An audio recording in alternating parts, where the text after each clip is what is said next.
Hello बच्चों, welcome back to school academy. क्या आप क्वाड्रेटिक इक्वेशन के रूट्स बिना फॉर्मूला यूज किए फाइंड कर सकते हैं? आज की इस वीडियो में हम सीखने वाले हैं कि किस तरह से क्वाड्रेटिक इक्वेशन के रूट्स फैक्टराइजेशन मेथड से सॉल्व किए जाते हैं, जो कि बोर्ड एग्जाम का मोस्ट इंपॉर्टेंट टॉपिक्स में से एक है। इसलिए इस वीडियो को आप एंड तक जरूर देखिए। तो चलिए स्टार्ट करते हैं। तो देखिए, फर्स्ट टॉपिक आपके स्क्रीन पर है। इस तरह से टॉपिक नेम लिखा हुआ है, solution of quadratic equation by factorization. तो यहाँ पे क्वाड्रेटिक इक्वेशन दिया है, जैसे कि आप देख सकते हैं, मैंने यहाँ पे बोर्ड पे क्वाड्रेटिक इक्वेशन लिया है। इस क्वाड्रेटिक इक्वेशन के रूट्स हम लोग फैक्टराइजेशन मेथड से सॉल्व करेंगे, जो कि हम लोग टॉपिक पढ़ रहे हैं। ठीक है, तो उसके लिए क्या करना है आपको, यहाँ पे लिखना है इस तरह से छोटा सा ट्रायंगल। शॉर्ट ट्रिक से समझते हैं तो किस तरह से इसके फैक्टर्स फाइंड किए जा सकते हैं। इस तरह से आपको एक छोटा सा जो है ट्रायंगल शेप में बनाना है।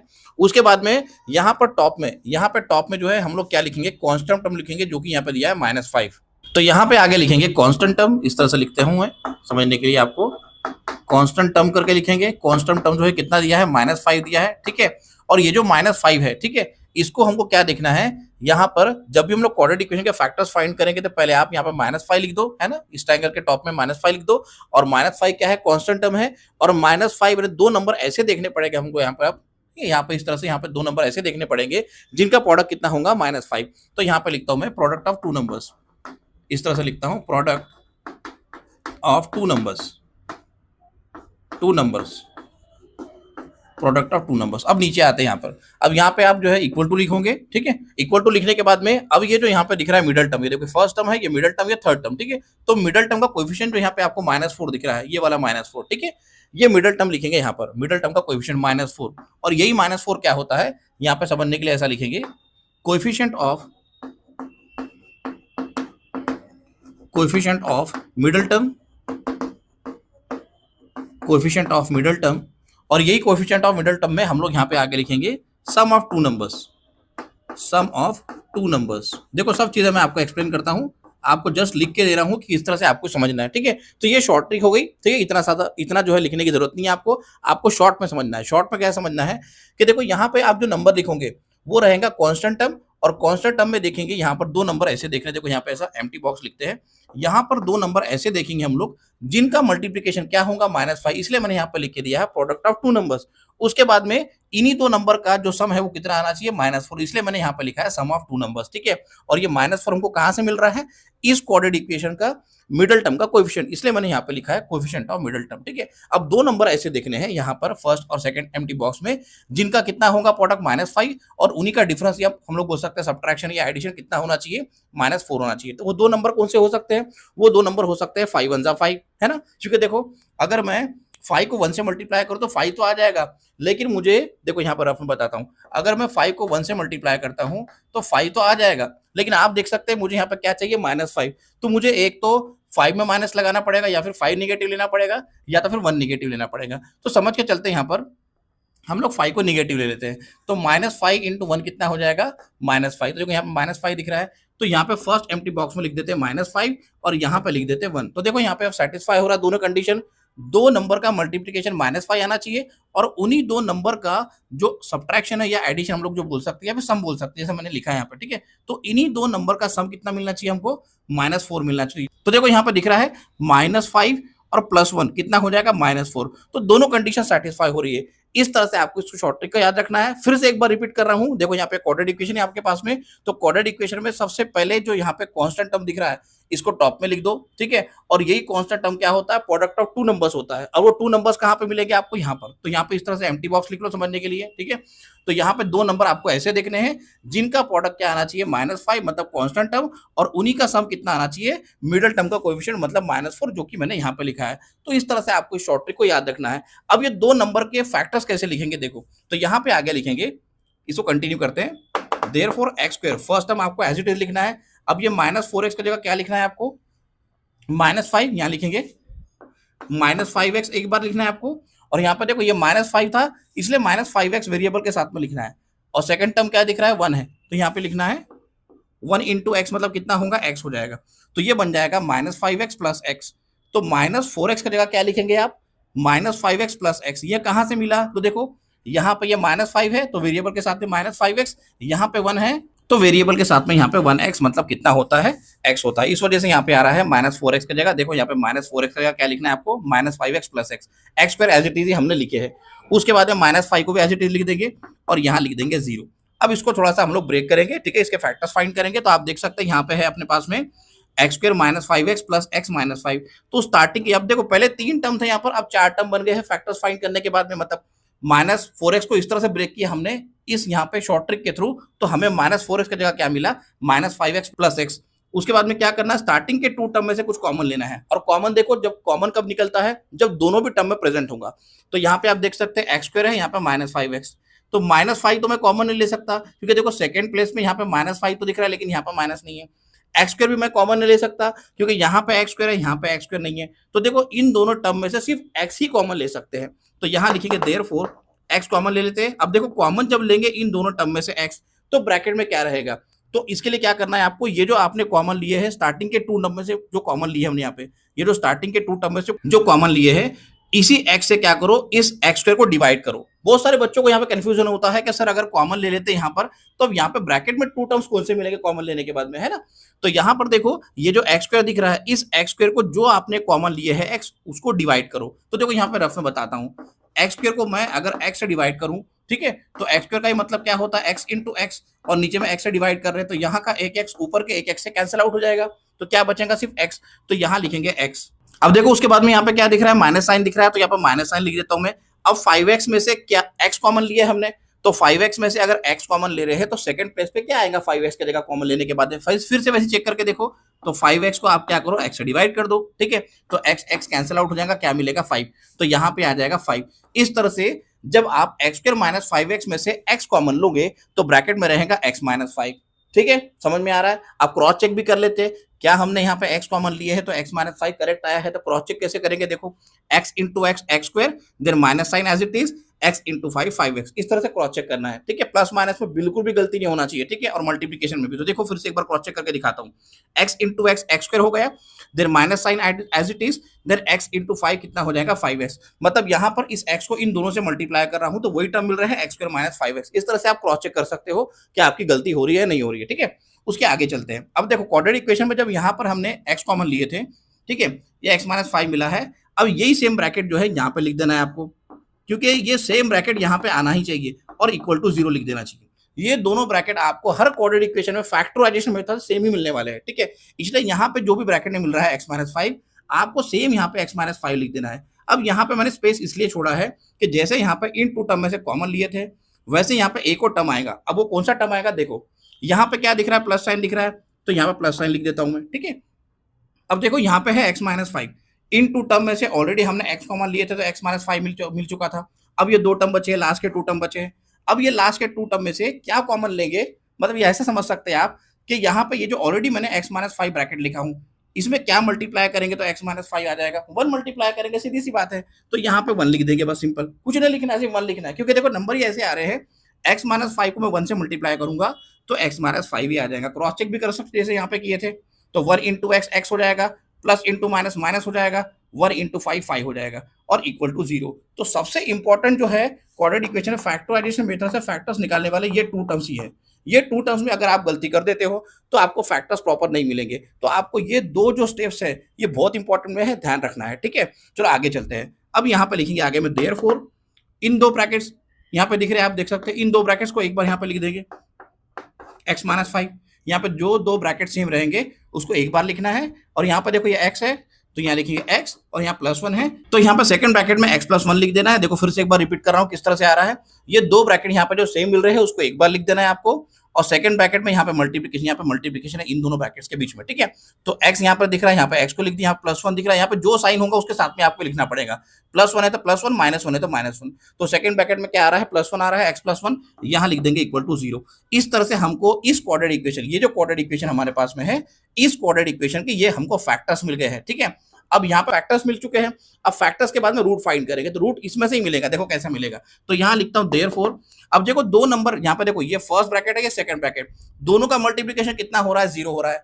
तो जब भी कभी किसी 2 नंबर का मल्टीप्लीकेशन अगर 0 होता है तो हम लोग ऐसे समझ सकते हैं, जैसे यहाँ पे देखो आपको बताता हूँ मैं, अगर समझ के चलते हैं कि यहाँ पे a है और यहाँ पे b है, इन दोनों का मल्टीप्लीकेशन कितना हो रहा है, 0 हो रहा है। तो हम लोग ऐसे समझ सकते हैं कि आइदर a 0 होगा और b 0 होगा, है ना। या तो फिर हम लोग ऐसे बोल सकते हैं कि a की वैल्यू 0 होगी या तो फिर b की वैल्यू 0 होगी, तभी तो दोनों का मल्टीप्लीकेशन 0 हो रहा है ना। तो यहाँ पे दोनों को 0 से इक्वेट करना है। तो यहाँ आगे लिखेंगे x माइनस 5 इक्वल टू 0 और यहाँ लिखेंगे इस तरह से और यहाँ लिखेंगे x प्लस 1 इक्वल टू 0। इस तरह से आपको इन दोनों को 0 को इक्वेट से करना है और यहाँ और करके लिख देना है। फर्स्ट ब्रैकेट को 0 से इक्वेट करो, फिर यहाँ पे और लिखो, फिर सेकंड ब्रैकेट को 0 से इक्वेट करो और यहाँ पे लिख दो। अब फैक्टर्स फाइंड करने के बाद में यहाँ पे रूट फाइंड करेंगे। तो देखो x माइनस 5 इक्वल टू 0 दिख रहा है, तो x की वैल्यू कितनी हो जाएगी, -5 उधर जाके +5, तो एक x की वैल्यू कितनी मिल रही है, 5। यहाँ पे लिखेंगे और अब यहाँ पे देखो x प्लस 1 इक्वल टू 0 है, तो x की वैल्यू फाइंड करना है, तो 1 को अगर राइट साइड में लेके जाएंगे तो ये हो जाएगा -1। इस तरह से आपको ये क्वाड्रेटिक इक्वेशन की, ये जो क्वाड्रेटिक इक्वेशन हमने यहाँ पे लिखे है x² - 4x - 5 इक्वल टू 0, इस क्वाड्रेटिक इक्वेशन के ये हमको फैक्टर मिल गए थे और आगे में हमने रूट फाइंड की, तो कितना मिल रहा है, एक रूट मिल रहा है 5 और दूसरा रूट मिल रहा है 1। तो लास्ट में ऐसा लिख सकते हैं, आप यहाँ पे लिख सकते हैं therefore 5 and -1 are the roots of given quadratic equation, given quadratic equation। इस तरह से आपको यह है क्वाड्रेटिक इक्वेशन का रूट फाइंड करना है। आई होप आपको यह टॉपिक समझ में आया होगा, आप स्क्रीनशॉट ले लो। तो देखिए एग्जांपल नंबर 1 आपकी स्क्रीन पर है। इस तरह से क्वेश्चन दिया हुआ है, solve the following quadratic equations by factorization method. ठीक है, तो यहाँ पे क्वाड्रेटिक इक्वेशन दिया है और हमें इसे फैक्टराइजेशन मेथड से सॉल्व करना है। तो इस क्वाड्रेटिक इक्वेशन को फैक्टराइजेशन मेथड से सॉल्व करने के लिए यहाँ पे फिर से एक बार लिख लेते हैं quadratic equation, m² - 14m + 13 equal to 0। अब देखो इसके पहले मैंने आपको इंट्रोडक्शन में बताया था कि ये जो क्वाड्रेटिक इक्वेशन है इसको फैक्टराइजेशन मेथड से सॉल्व करने के लिए यहाँ पे एक शॉर्ट ट्रिक दी गई है ना। इस तरह से आपको एक ट्रायंगल बनाना है, उसके बाद में यहाँ पे ये जो 13 है, इस 13 को आपको मल्टीप्लाई करना है फर्स्ट टर्म के कोएफिशिएंट से। मतलब m² का जो कोएफिशिएंट है वो क्या दिख रहा है, m² कोएफिशिएंट 1 है, तो उस 1 को हमको 13 से मल्टीप्लाई करके यहाँ लिखना है। ठीक है, इस तरह से अगर यहाँ पे माइनस साइन होता तो -13 लिखते हैं। फिलहाल में यहाँ पे 13 × 1 कितना हो रहा है, 13 हो रहा है। ठीक है, अब यहाँ पे आपको दो नंबर ऐसे देखने हैं जिनका सम कितना आना चाहिए, मिडल टर्म का कोएफिशिएंट। मतलब मिडल टर्म क्या दिख रहा है यहाँ पे, देखो आप -14m दिख रहा है, तो -14 यहाँ पे लिखेंगे, है ना, कोएफिशिएंट जो है -14। तो दो नंबर का जो सम है वो -14 आना चाहिए और उन्हीं दो नंबर का मल्टीप्लीकेशन कितना आना चाहिए, 13। तो यहाँ इस तरह से लिखेंगे 13 × 1 = 13, यहाँ पे 13 लिख लेते हैं, यहाँ पे 1 लिख लेते हैं। देखो 13 × 1 = 13 हो जाएगा और 13 + 1 कितना हो जाएगा, 14। लेकिन यहाँ पे -14 दिख रहा है, तो हमें यहाँ पे -13 और यहाँ -1 लिखना पड़ेगा, है ना। आप देख सकते हैं -13 × -1 हो जाएगा 13, देन -13 और -1 कितना हो जाएगा, -14। और वेरिएबल क्या है हमारे पास में, m है, तो यहाँ पे भी m लिख देते हैं, यहाँ पे भी m लिख देते हैं, यहाँ पे भी m लिख देते हैं। ठीक है, तो ओवरऑल देखा जाए तो -14m की जगह क्या लिखेंगे, -13m -m, -1m का ही मतलब होता है -m। तो यहाँ लिखेंगे आगे में further, therefore m² - 13m -m plus यहाँ पे 13 = 0। ठीक है, देखो फिर से एक बार रिपीट कर रहा हूँ, इस क्वाड्रेटिक इक्वेशन को फैक्टराइजेशन मेथड से सॉल्व करने के लिए आप इस तरह से शॉर्ट ट्रिक लिखोगे। शॉर्ट ट्रिक क्या लिखना है आपको, ये जो कांस्टेंट है 13 उसको मल्टीप्लाई करना है फर्स्ट टर्म के कोएफिशिएंट से। तो यहाँ लिख लेते हैं 13 × 1 = 13, देखो यहाँ लिख देता भले आपको 13 × 1 = 13। उसके बाद में आपको क्या लिखना है, यहाँ पर ये जो -14m है, यानी -14 जो है मिडिल टर्म का कोएफिशिएंट, यहाँ लिखना है आपको। ठीक है, अब आपको दो नंबर यहाँ पे ऐसे देखने हैं जिनका मल्टीप्लिकेशन 13 आना चाहिए और उन्हीं दो नंबर का सम कितना होना चाहिए, -14 होना चाहिए। तो हमको नंबर कौन से मिल रहे हैं, -13 -1, तो -13 × -1 हो जाएगा 13 और -13 -1 कितना हो जाएगा, -14। और वेरिएबल जो है वो तो हमने लिखना ही है। ठीक है, चलो मैंने इसको यहाँ पे लिख लिया है, -14m की जगह मैंने लिखा है -13m -m। उसके बाद में यहाँ कंटिन्यू करते हैं। अब देखो यहाँ पे पहले 3 टर्म थे, अब 4 टर्म्स हो गए, 4 टर्म्स हो गए हैं, 1 2 3 4। अब मैंने इसके पहले आपको बताया था इंट्रोडक्शन में कि यहाँ पे स्टार्टिंग के 2 टर्म में से कॉमन लेना है। अब क्या कॉमन लेना है, देखो जो दोनों में प्रेजेंट होगा वही कॉमन लेना पड़ेगा हमको। तो यहाँ पे m² है, यहाँ पे m² नहीं है, तो m² कॉमन नहीं ले सकते हैं। यहाँ पे m है, यहाँ पे भी m है। ठीक है, देखो m² m दोनों में m कॉमन लिया जा सकता है। 13 कॉमन नहीं ले सकते बिकॉज 13 यहाँ प्रेजेंट है, यहाँ नहीं है। ठीक है, तो यहाँ से हम लोग m कॉमन ले लेते हैं। ठीक है, अब यहाँ पे इन दोनों टर्म में से जब हम लोग m कॉमन लेंगे तो फर्स्ट टर्म में क्या रहेगा, ये m² को इस m से डिवाइड करना है। तो m² अपॉन m, देखो यहाँ पे रफ में लिखते हैं समझने के लिए, m² को अगर m से डिवाइड करेंगे तो ये m हो जाएगा और यहाँ से एक m कटेगा तो क्या रहेगा, सिर्फ m। तो ब्रैकेट में फर्स्ट प्लेस पे क्या रहेगा, m रहेगा। फिर ये माइनस साइन है तो माइनस लिख देंगे। उसके बाद में फिर से आपको 13m को m से डिवाइड करना है। तो देखो यहाँ पे बताता हूँ मैं आपको, 13m को अगर m से डिवाइड करेंगे तो ये m कैंसिल आउट हो जाएगा, क्या रहेगा सिर्फ 13। तो यहाँ पर सेकंड प्लेस पे आपको लिखना है 13। इस तरह से आपको m कॉमन लेने पे ब्रैकेट में मिलेगा m-13। अब देखो उसके आगे किस तरह से लिखेंगे, तो यहाँ पे है -m+13।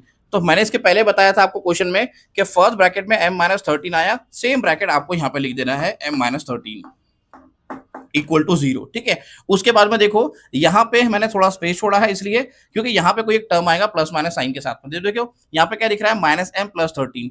तो m-13 में कौन सा नंबर मल्टीप्लाई करेंगे ताकि -m+13 आ जाए। तो देखो यहाँ पे m और यहाँ पे -m, तो मुझे यहाँ पे माइनस साइन लिखना पड़ेगा। ये माइनस साइन यहाँ पे लिख दिए।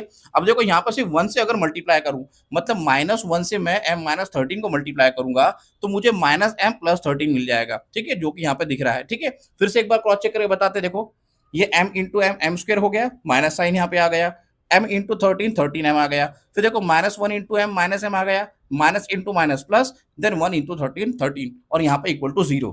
अब देखो उसके आगे कंटिन्यू करते हैं, तो आप देख सकते हैं यहाँ पे दोनों ब्रैकेट सेम आ रहे हैं, m-13 और सेम आना चाहिए। ठीक है, तो हम लोग देख सकते हैं कि यहाँ से यहाँ तक ये फर्स्ट टर्म दिख रहा है, फर्स्ट टर्म ये है, सेकंड टर्म ये है, दोनों में आप देख सकते हैं m-13 प्रेजेंट है, तो इसको कॉमन ले लेते हैं, m-13 यहाँ पे लिख देते हैं। या फिर ऐसा भी समझ सकते हैं कि दोनों ब्रैकेट में सेम दिख रहा है m-13, उसको एक बार यहाँ पे लिखा जा सकता है। ठीक है, एक बार लिखना है हमको। ठीक है, अब इन दोनों में से हमने m-13 कॉमन ले लिए है, तो अब सेकंड ब्रैकेट में क्या रहेगा m-1। देखो यहाँ पे m है, यहाँ पे -1 है, तो यहाँ लिखेंगे m-1 इक्वल टू 0। इस तरह से आपको ये दो फैक्टर्स यहाँ पे इस तरह से लिखने हैं इस क्वाड्रेटिक इक्वेशन के, मतलब इस क्वाड्रेटिक इक्वेशन के m² - 14m + 13 इक्वल टू 0, इस क्वाड्रेटिक इक्वेशन के ये टू फैक्टर्स हमको मिल गए हैं। अब मैंने इसके पहले आपको बताया था two brackets multiplication of two brackets equal to 0 आ रहा है, तो यहाँ पे आके लिखना है देयरफॉर m-13 इक्वल टू 0 और m-1 इक्वल टू 0। इस तरह से दोनों ब्रैकेट को इक्वल टू 0 से इक्वेट करना है आपको। उसके बाद में यहाँ पे लिखेंगे देयरफॉर m-13 इक्वल टू 0 हो गया है, -13 को राइट साइड में लेके जाएंगे तो ये हो जाएगा m इक्वल टू 13। तो एक रूट हमको यहाँ पे 13 मिल रहा है। फिर यहाँ लिखेंगे और वैसे ही -1 को राइट साइड में लेके जाएंगे तो ये हो जाएगा m इक्वल टू 1। इस तरह से आपको सेकंड रूट मिल रहा है 1। तो फाइनल आंसर हो जाएगा 13 and 1। ये टू रूट्स हमको इस क्वाड्रेटिक इक्वेशन के मिल रहे हैं। यहाँ लिख लेते हैं आगे में therefore 13 and 1 are the roots of given quadratic equation,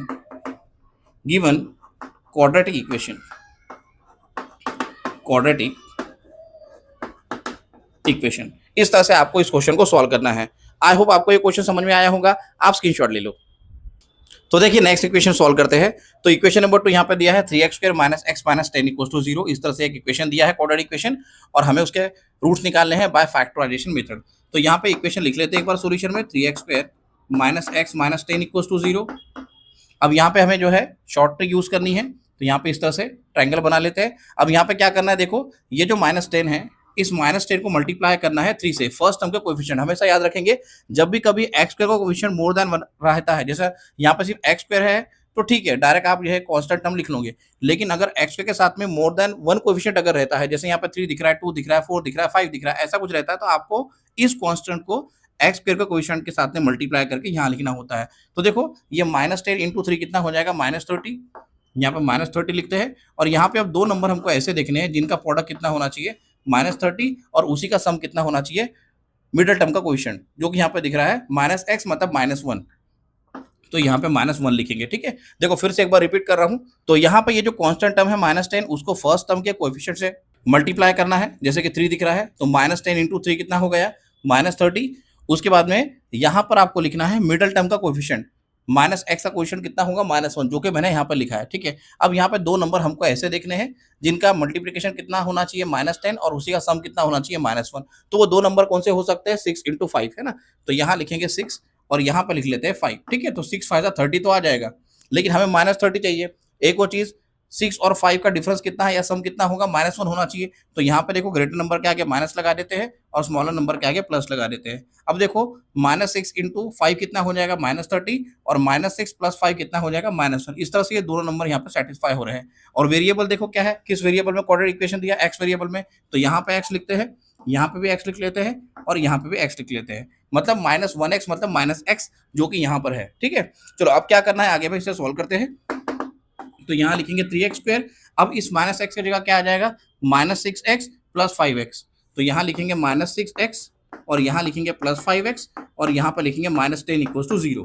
अब उसके आगे देखो ये तो cx² और -x है, इसमें से कुछ कॉमन लेना है हमें। तो कॉमन क्या लेना है, जो दोनों में प्रेजेंट होगा। तो देखो 3 और 6 में से हम लोग 3 कॉमन ले सकते हैं और वैसे ही x² और x में से हम लोग x कॉमन ले सकते हैं। मतलब 3x² और -6x में से मैं क्या कॉमन ले रहा हूँ, 3x कॉमन ले रहा हूँ। अब यहाँ पे ब्रैकेट में लिखेंगे कॉमन लेने के बाद में क्या आएगा देखो। तो 3x² को 3x से डिवाइड करो, है ना। तो यहाँ लिखते हैं रफ में, देखो 3x² को 3x से डिवाइड करते हैं तो ये 3 कैंसिल आउट हो जाएगा। x² का एक x और यहाँ पर एक x कैंसिल आउट हो जाएगा, मतलब न्यूमरेटर में क्या रहेगा, x रहेगा। तो यहाँ पे हमको ब्रैकेट में फर्स्ट टर्म लिखना पड़ेगा x, ठीक है। 3x² को मैंने 3x से डिवाइड किया तो मुझे x मिल गया। अब वैसे ही 6x को 3x से डिवाइड करेंगे तो यहाँ पे आगे लिखेंगे 6x divided by 3x equals to x cancel out, ये हो जाएगा 3 1 जा, ये हो जाएगा 3 2 जा, तो हमें क्या मिल रहा है 2। तो यहाँ लिखेंगे 2। इस तरह से x -2 आ रहा है, ठीक है। ये माइनस इसलिए मैंने माइनस लिखा है, प्लस होता तो प्लस लिखते हैं हम। तो यहाँ पर आप देख सकते हैं कि 3x² -6x में से हमने 3x कॉमन लिए तो ब्रैकेट में क्या मिला हमको, एक फैक्टर x -2 मिला। वैसे क्या करेंगे, अब क्रॉस चेक कर लेते हैं ये करेक्ट है या नहीं। तो देखो 3x को x से मल्टीप्लाई करो तो 3x² आ जाएगा, माइनस साइन यहाँ है, फिर 3x को 2 से मल्टीप्लाई करेंगे 6x, तो ये करेक्ट है जो हमने यहाँ पे फैक्टर निकाले हैं। अब ये सेम ब्रैकेट थोड़ा सा एक टर्म का स्पेस छोड़ करके यहाँ लिखना है आपको x -2 एज इट इज और यहाँ पर लिख देंगे = 0, ठीक है। क्योंकि ये दोनों ब्रैकेट हमेशा सेम होना चाहिए, ठीक है, याद रखो इस चीज को।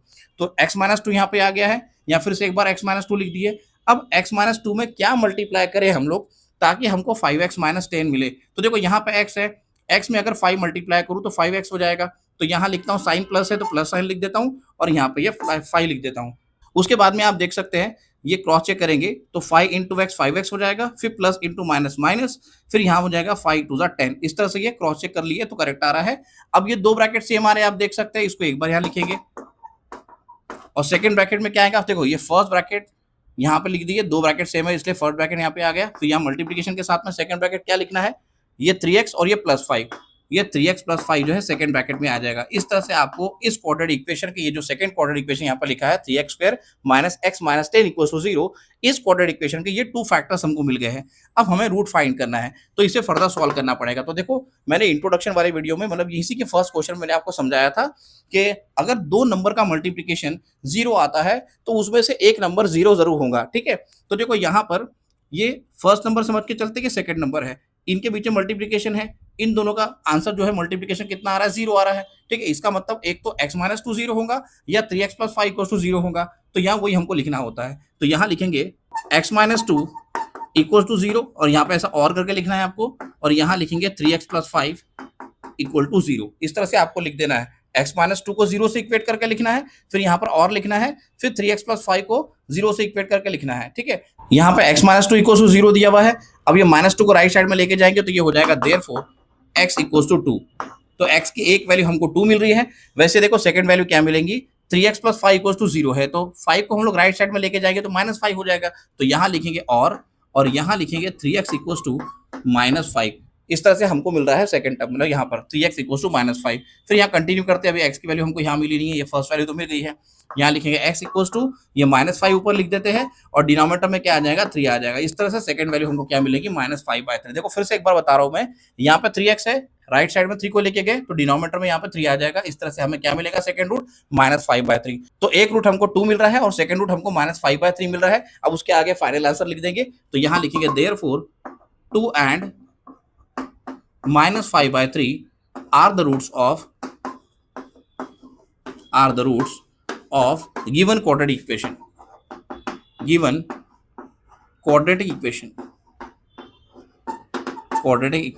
इस तरह से आपको फाइनल आंसर लिखना है। आई होप आपको ये क्वेश्चन समझ में आया होगा, आप स्क्रीनशॉट ले लो। तो देखिए नेक्स्ट इक्वेशन सॉल्व करते हैं। तो इक्वेशन नंबर 3 यहाँ पर दिया है 3y² = 15y। इस तरह से क्वाड्रेटिक इक्वेशन दिया है। सबसे पहले क्या करना है, इसके पहले हमने देखे थे कि जो भी quadratic equation already standard form में दिए हुए थे, ये क्वाड्रेटिक इक्वेशन स्टैंडर्ड फॉर्म में नहीं दिया हुआ है। जैसे कि आप देख सकते हैं यहाँ पे ax² + bx + c = 0, ये हमारे चैप्टर का लेसन का स्टैंडर्ड फॉर्म है। इसके अकॉर्डिंग पहले से स्टैंडर्ड फॉर्म में बनाना पड़ेगा। तो यहाँ पर सोल्यूशन में फिर से एक बार मैं इक्वेशन लिखता हूँ, 3y² = 15y। फिर से स्टैंडर्ड फॉर्म में लेके आएंगे तो यहाँ लिखेंगे 3y² और ये 15y को लेफ्ट साइड में लेके आ जाएंगे तो ये हो जाएगा -15y = 0। इस तरह से आपको पहले स्टैंडर्ड फॉर्म में लेके आना है, उसके बाद में क्वेश्चन को सॉल्व करना है। अब देखिए उसके आगे कैसे लिखेंगे। तो यहाँ पे है 3y², यहाँ पे -15y।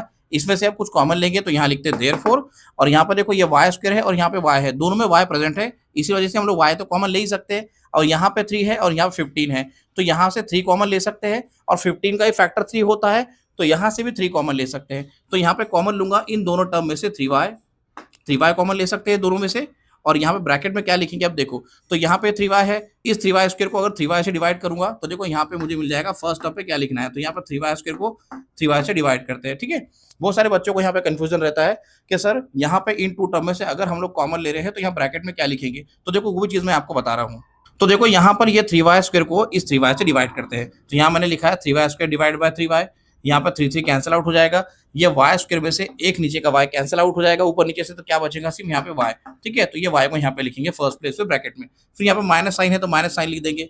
अब 15y को 3y से डिवाइड करते हैं, तो देखो यहाँ पे लिखते हैं 15y, उसको हम लोग 3y से डिवाइड करेंगे, तो ये हो जाएगा y कैंसिल आउट। ठीक है, यहाँ पे आ जाएगा 3 1 3 और यहाँ पे हो जाएगा 3 5 15, इस तरह से हमको यहाँ पर क्या मिल रहा है सिर्फ 5, तो यहाँ पे आगे लिख देते हैं 5 इक्वल टू 0। अब यहाँ पर देखो इसके पहले वाले क्वेश्चन में मैं आपको बताया था कि जब 2 नंबर्स का मल्टीप्लिकेशन 0 होता है तो फर्स्ट नंबर 0 होगा या तो फिर सेकंड नंबर 0 होगा। ठीक है, तो यहाँ पे देखो 3y into y minus 5 equal to 0 आ रहा है, तो यहाँ पे लिखेंगे आगे में 3y इक्वल टू 0 और y माइनस 5 इक्वल टू 0, इस तरह से आपको लिखना है। एक तो y की वैल्यू 0 होगी या तो फिर और y माइनस 5 0 होगा। ठीक है, तो यहाँ पे फर्दर सॉल्व करते हैं। अब देखो 3y इक्वल टू 0 आ रहा है, हमें y की वैल्यू चाहिए, तो यहाँ पे लिखते हैं y इक्वल टू, अब ये देखो ये 3 जो है 0 के नीचे आके बैठ जाएगा, तो 0/3 कितना हो जाएगा 0, तो एक y की वैल्यू कितनी आ रही है 0। उसके बाद में यहाँ लिखेंगे y इक्वल टू 5, है ना, ये -5 को राइट साइड में लेके जाएंगे तो ये हो जाएगा y इक्वल टू 5। इस तरह से आपको रूट्स मिल रहे हैं 0 एंड 5। फाइनल आंसर यहाँ पर लिख देंगे, therefore 0 and 5 are the roots of given quadratic equation, given quadratic equation, quadratic equation. इस तरह से आपको इस क्वेश्चन को सॉल्व करना है। आई होप आपको ये क्वेश्चन समझ में आया होगा, आप स्क्रीनशॉट ले लो।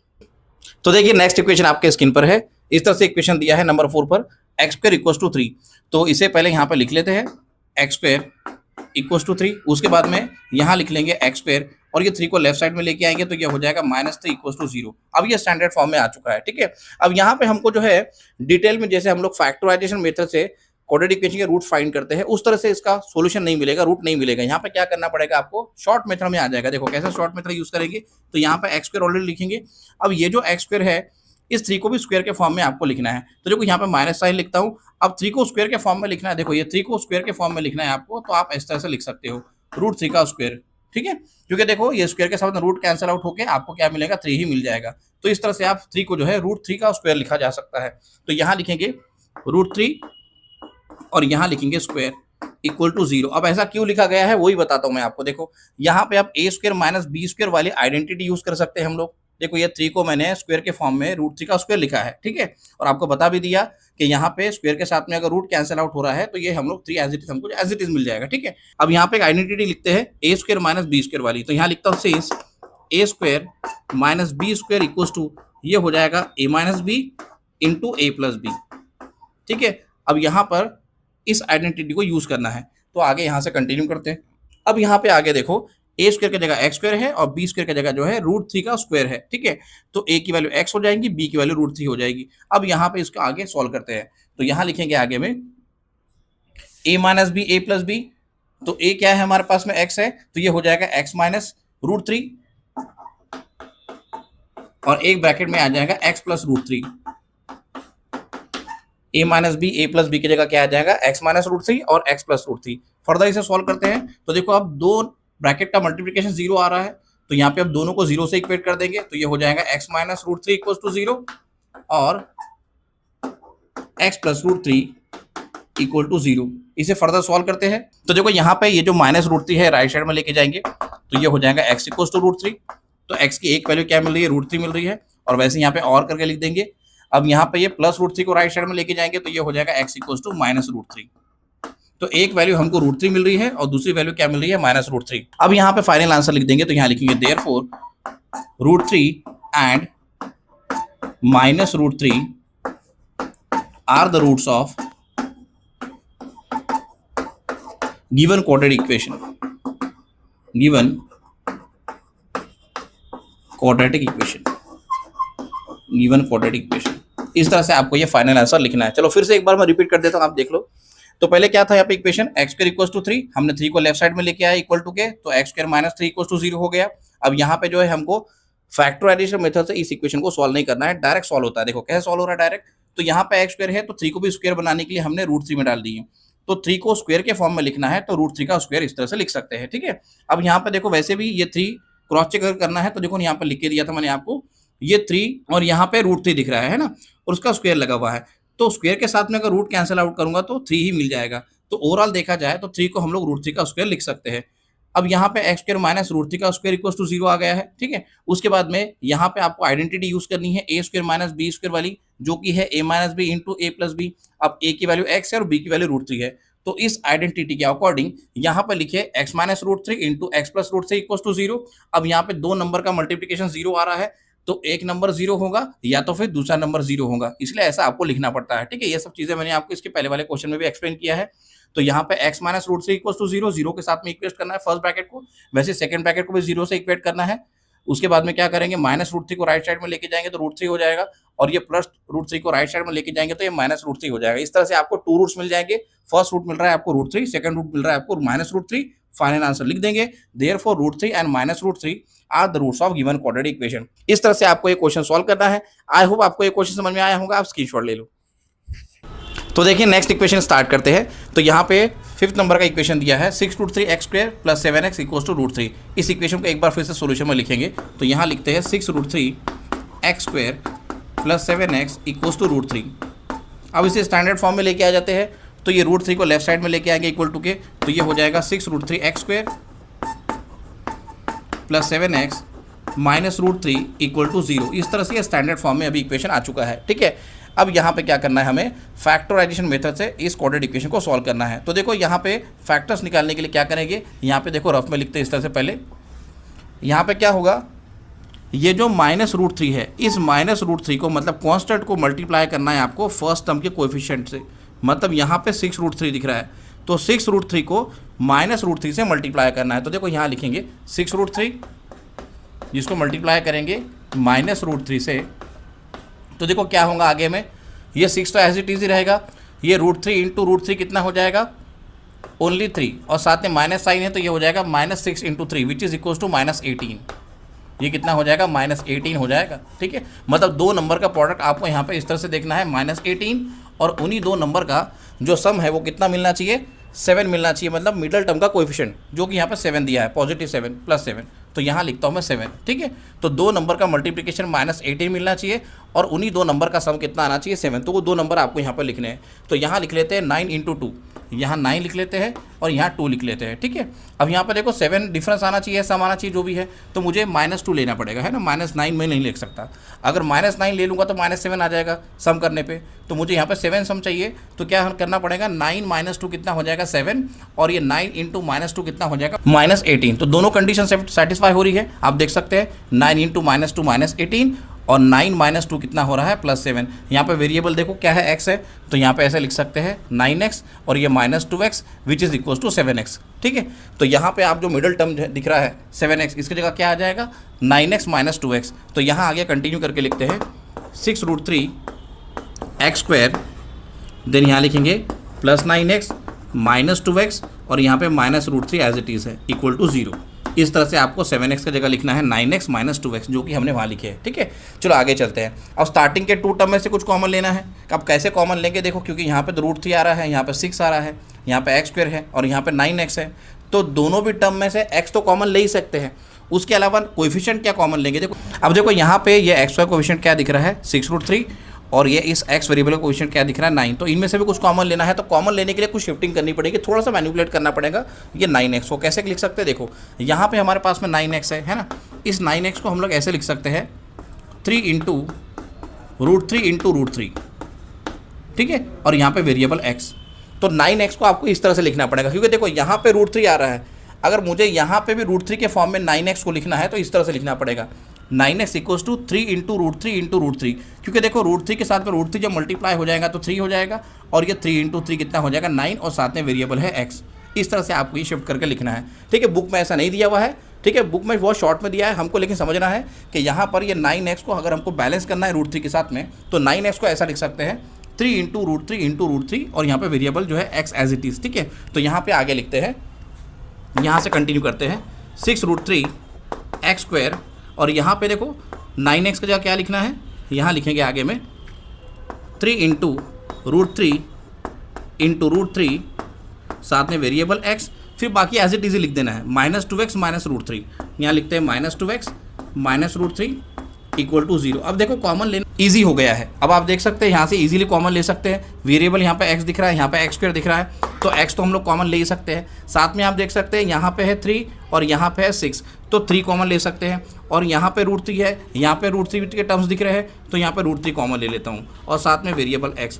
तो यहाँ पे ये जो फर्स्ट टर्म है, ये वाला फर्स्ट टर्म और ये वाला सेकेंड टर्म, इसमें से हम लोग क्या कर सकते हैं 3 रूट थ्री एक्स कॉमन ले सकते हैं। आप देख सकते हैं, फिर से एक बार रिपीट कर रहा हूँ मैं। तो यहाँ पे 6 है, पहले कोएफिशिएंट देखो, यहाँ पे 3 है, यहाँ पे 6 है, तो ये 3 और 6 या 3 में से मैंने 3 कॉमन ले लिया। फिर यहाँ पे रूट थ्री है, यहाँ पे रूट थ्री है, तो रूट थ्री कॉमन ले लिया। फिर एक्स स्क्वायर है और एक्स है, उसमें से मैंने एक्स कॉमन ले लिया, ठीक है। अब यहाँ पे ब्रैकेट में क्या लिखेंगे, देखो डिवाइड करके चेक करना पड़ेगा अगर आपको नहीं आ रहा है तो, ठीक है। तो यहाँ पे लिखते हैं 6 root three x square upon, देखो ये फर्स्ट टर्म मैंने लिखा है, इसको डिवाइड करेंगे 3 रूट थ्री एक्स से, तो यहाँ लिखेंगे 3 रूट थ्री एक्स। चेक करते हैं क्या आ रहा है डिवाइड करने के बाद में, तो रूट थ्री कैंसिल आउट हो जाएगा, ये हो जाएगा 3 1 सा, और उसके आगे यहाँ पर लिखेंगे 3 2 6, ठीक है। तो कितना मिल रहा है 2 इंटू एक्स स्क्वायर, और अपॉन में एक्स है, तो ये एक्स के साथ में यहाँ का एक कैंसिल आउट हो जाएगा, तो ये हमको मिलेगा सिर्फ 2x। मतलब 6 रूट थ्री एक्स स्क्वायर को अगर 3 रूट थ्री एक्स से डिवाइड करते हैं तो आपको क्या मिल रहा है, सिर्फ 2x। तो यहाँ पर लिखेंगे 2x, फर्स्ट टर्म में 2x आ जाएगा। वैसे देखो ये 3 into root three into x को 3 रूट थ्री से डिवाइड करेंगे, तो देखो 3 के साथ में 3 कैंसिल आउट हो जाएगा, रूट थ्री के साथ में रूट थ्री कैंसिल आउट हो जाएगा, एक्स के साथ में एक्स कैंसिल आउट हो जाएगा, क्या रहेगा सिर्फ रूट थ्री। तो यहाँ लिखते हैं रूट थ्री। तो फर्स्ट ब्रैकेट में कितना आ रहा है 2x प्लस रूट थ्री, यहाँ पे लिखेंगे आगे में थोड़ा सा स्पेस छोड़ करके, ये सेम ब्रैकेट हमको यहाँ लिख देना है। इसके पहले वाले क्वेश्चन में भी आपको बता चुका हूँ मैं, 2x प्लस रूट थ्री और यहाँ पे इक्वल टू 0, ठीक है। अब यहाँ पे देखो 2x में क्या मल्टीप्लाई करेंगे तो -2x आएगा, वैसे ही चेक करना पड़ता है, ईजी हो जाता है, ठीक है। तो ओनली -1, देखो सिर्फ -1, तो 2x में -1 मल्टीप्लाई करूंगा तो -2x, फिर minus into plus minus, then 1 into root three, cross check भी हो गया, यहाँ पे सब चीज़ें क्लियर हो गई, ठीक है। चलो यहाँ से नेक्स्ट कॉलम से कंटिन्यू करते हैं। उसके बाद यहाँ पे लिखेंगे देयरफॉर, और यहाँ पे आप देख सकते हैं अब 2 ब्रैकेट सेम दिख रहे हैं, तो इसको एक बार लिख देंगे 2x प्लस रूट थ्री। उसके बाद में देखो यहाँ पे सेकंड ब्रैकेट में क्या लिखना है 3 रूट थ्री एक्स माइनस 1, तो यहाँ लिखते हैं आगे में इंटू करके 3 root three x minus 1 equal to 0। इस तरह से ये जो गिवन क्वाड्रेटिक इक्वेशन है उसके 2 फैक्टर्स हमको मिल जाएंगे। आगे फर्दर सॉल्व करते हैं, तो यहाँ लिखेंगे आगे में 2x plus root three equal to 0। ये फर्स्ट ब्रैकेट को 0 से इक्वेट करना है, फिर यहाँ पे और लिखना है, फिर वैसे सेकंड ब्रैकेट को 0 से इक्वेट करके लिखना है, तो ये हो जाएगा 3 root three x minus 1 equals to 0। इस तरह से आपको लिखना है, ठीक है। चलो आगे x की वैल्यू फाइंड करते हैं, तो यहाँ लिखेंगे देयरफॉर 2x इक्वल्स टू, ये देखो ये रूट थ्री जो है इसको राइट साइड में लेके जाएंगे, तो ये माइनस रूट थ्री हो जाएगा, तो यहाँ पे आ जाएगा 2x equals to minus root three. यहाँ लिखेंगे आगे में और, फिर यहाँ पे ये 3 रूट थ्री एक्स है और -1 है, -1 को राइट साइड में लेके जाएंगे तो +1 हो जाएगा, तो ये हो जाएगा 3 root three x equals to 1। चलो आगे इसे कंटिन्यू करते हैं। अब यहाँ पे x की वैल्यू फाइंड करनी है, आप देख सकते हैं, तो यहाँ पे हो जाएगा x equals to minus root three upon 2। First root हमको मिल रहा है माइनस रूट थ्री अपॉन 2, और सेकेंड रूट यहाँ पर फाइंड करेंगे, तो यहाँ लिखेंगे और x equals to 1 upon 3 root three, 1 upon 3 root three. इस तरह से हमको ये सेकेंड रूट मिल जाएगा, ठीक है। अब यहाँ पे लास्ट में फाइनल आंसर लिख देंगे, तो इस तरह से लिखेंगे therefore minus root three upon 2 and 1 upon 3 root three are the roots of given quadratic equation, given quadratic equation, given quadratic equation। इस तरह से आपको ये फाइनल आंसर कंप्लीट करना है। आई होप आपको ये क्वेश्चन समझ में आया होगा, आप स्क्रीनशॉट ले लो। तो यहाँ प्रैक्टिस सेट 2.2 का इंट्रोडक्शन कंप्लीट हो गया है। अगर आपको वीडियो पसंद आया तो वीडियो को लाइक और शेयर करो और हमारे चैनल स्कोरिंग अकेडमी को सब्सक्राइब जरूर कर लो। नेक्स्ट वीडियो में हम लोग प्रैक्टिस सेट 2.2 के क्वेश्चन स्टार्ट करने वाले हैं। तो मिलते हैं नेक्स्ट वीडियो में।